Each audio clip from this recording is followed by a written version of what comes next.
Warning. This episode of Behemoth Blog Master will contain one gory image in it that some of you may not want to see, which if that's the case, do not continue watching this blog specifically. You're still here?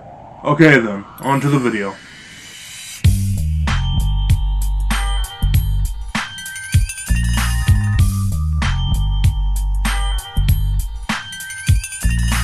What is up, dogs?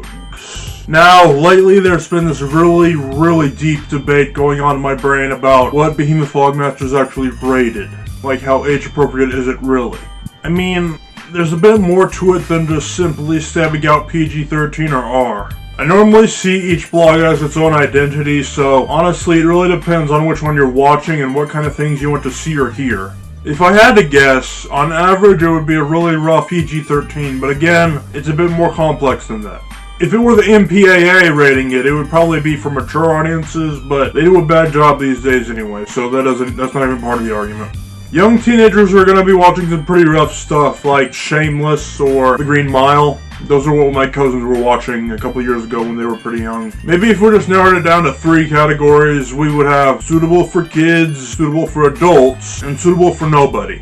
There, that should limit the inconsistencies. There is more I could discuss here, but I don't want to waste all my ideas before we get to blog 200. Because, well, a certain lady will be returning next year, if you know what I mean. Anywho, now, I was cleaning my Ponderosa room out a tiny bit while my dad and them were in DC, and I happened to stumble across a memory of mine I hadn't seen in a while. My friends and I thought the dog's face was pretty damn funny. But the teacher was basically saying that it was considered violence and that part of my grade was blah, blah, blah. Shut your ass up! You are the only one that cares. And actually, I don't think that was the original version of that picture. I drew that picture in 8th grade, but because it was too inappropriate for class, I had to scrap it and draw it again back in 9th grade. But I digress. That picture will become relevant here in a minute. Grand Theft Auto 6 is getting everyone hyped beyond belief. And I know we had a trailer for it on like Thursday or something, for showing off all the new stuff probably, but I haven't watched the trailer because I wanted to make this blog first. I started the script for this blog before they released that trailer. It was, I think, June 15th or June 16th, I don't know. Either way, it was before the trailer. So you may have seen the trailer already, making this blog kinda irrelevant in some ways, but if you want to do yourself a favor and watch this before watching the trailer, then there you go. I am still going to speculate the new features that are rumored to be included, and probably most of it will be accurate. There is quite a lot of rumors going around here about GTA 6, and I really don't know if all of it will be included, because like, how much space can you have on a disc? I mean, I know we're talking PS5 here, and the most recent Xbox or whatever, but still, games can only handle so much. Oh, and also, I hope you can tell this picture is not real, because GTA 7? Maybe we will get it before 6 after all.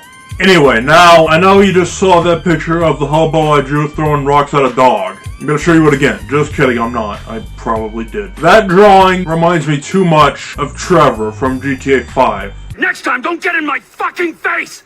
I just saw a fucking ghost and I gotta hear your crap!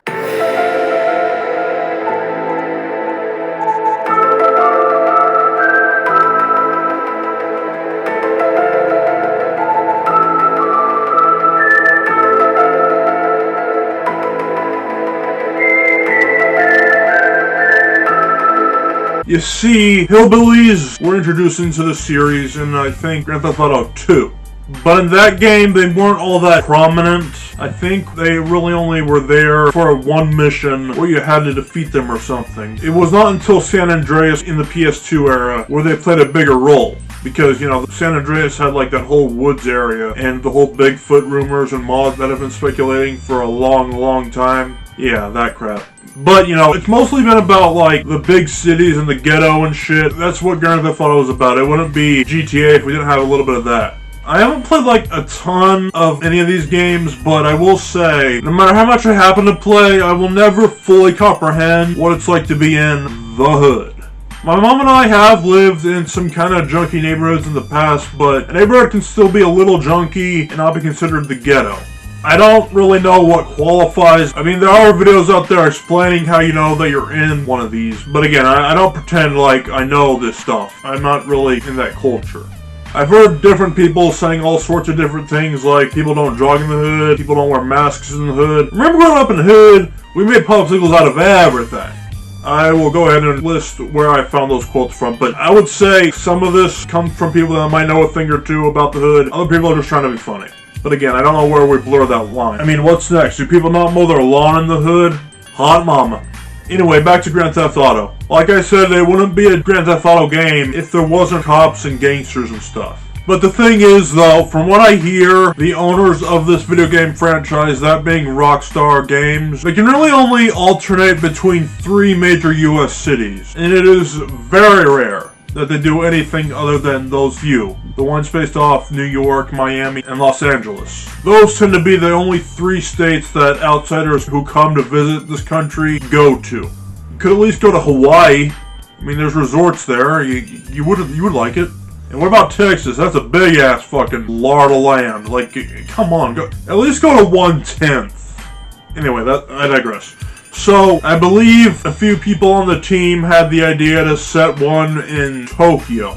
But well, when they traveled there to try to get information, they couldn't understand what anybody was saying, so you already know. I guess what makes each GTA different from the last all boils down to the new mechanics and features that are introduced and the new stories that are centered around these criminals. A new city from a different country would be cool, but apparently it just doesn't work. I mean, never say never, but that's really their comfort zone.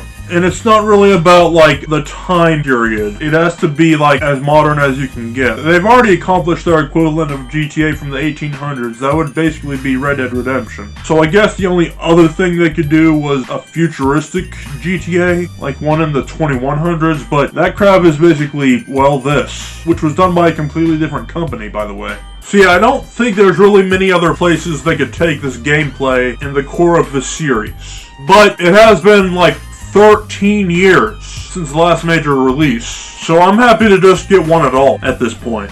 Let's go ahead and dive into what could be done now that wasn't possible in 2013. And like I said, there's already a trailer out, a more recent one, so you might already know this stuff, but if you don't, let's go ahead and speculate. I think the most obvious thing there, no doubt, no shit, and no buts about, are going to include would be more interior areas to explore. Like, from what I hear, it's going to have like 700 plus different buildings and houses and stuff you could enter and cause ruckus.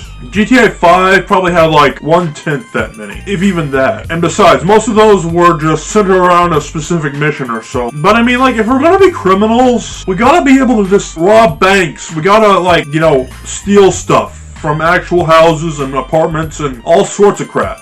That's what we gotties do.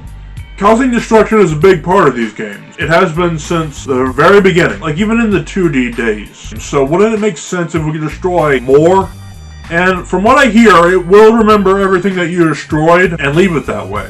Well, actually, I don't know for certain. I mean, if you were to break some dude's door down in their house and just escape, maybe over time the game would, like, replace that door, just like in real life. If their door got damaged, they would probably pay to replace it or something, if they have good insurance or whatever. The thing is, they wouldn't just leave it the way it is. So I would think that in the game, it would probably be like locals, you know, townsfolk would probably just repair whatever you had destroyed, right?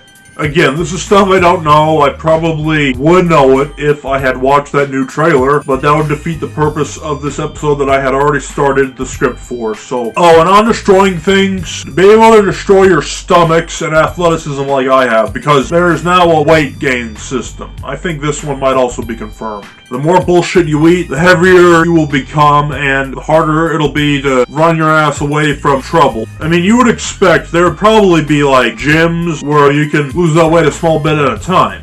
I won't lie though, that is a pretty interesting inclusion. Like, it'll make you want to stop, think, and eat healthier.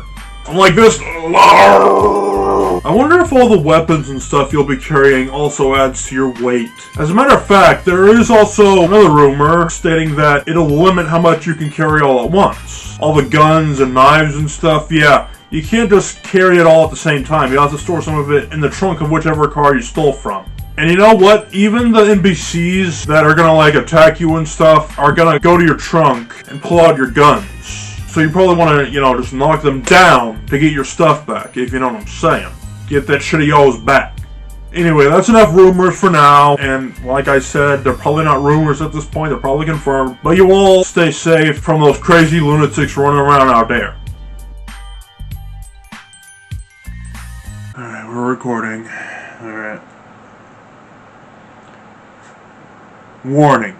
Oh, wait, hold on, I forgot to turn off the fan.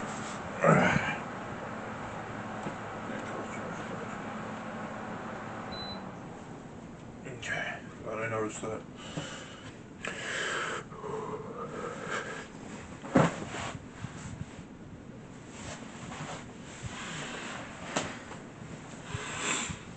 Okay, we're still recording.